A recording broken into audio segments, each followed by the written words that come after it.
Elections to choose the 15th President of India are being held today. A race between NDA candidate Draupadi Murmu and the opposition's Yashwant Sena.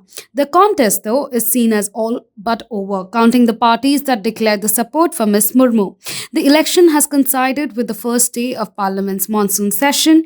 Draupadi Murmu, 64, was a strong contender for the country's highest office before 2017 presidential election before Bihar Governor Ramnath Kovind, a Dalit, was named as the government's choice for the post. The NDA's choice of Ms. Murmu, a tribal woman from Odisha and a former Jharkhand governor, is seen as a calculated move, drawing the support not only of Jharkhand's ruling Jharkhand Mukti Morcha but also Odisha's Navneen Patnaik, seen as a fence-sitter. Ms. Murmu has also been assured of support by Bihar Chief Minister Nitish Kumar, who lately is seldom on the same page as ally BJP. Ahead of the start of Parliament's monsoon session, Prime Minister Narendra Modi on Monday urged MPs to hold deep discussion and make the session as fruitful and productive as possible.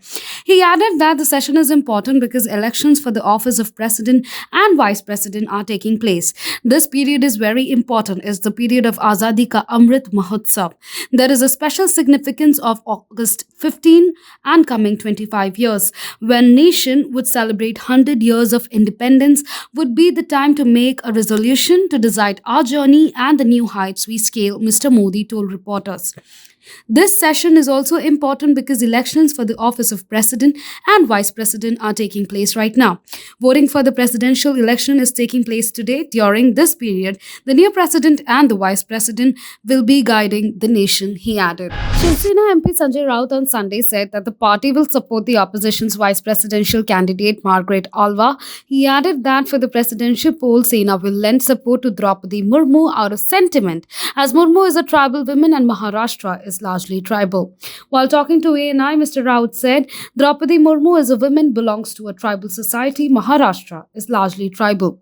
Many of our MPs and MLAs are tribals. There is a sentiment with Murmu. Our party leaders also have sentiments about Draupadi Murmu. That's why President of Shiv Sena has spoken as supporting Murmu as a candidate, while Shiv Sena will support Margaret Alva as its Vice President candidate. Barely a month before his term ends, Vice President M Venkaiah Naidu today called upon governors to act as a guide to states, adding that the office of a governor is neither an ornamental position nor a political position.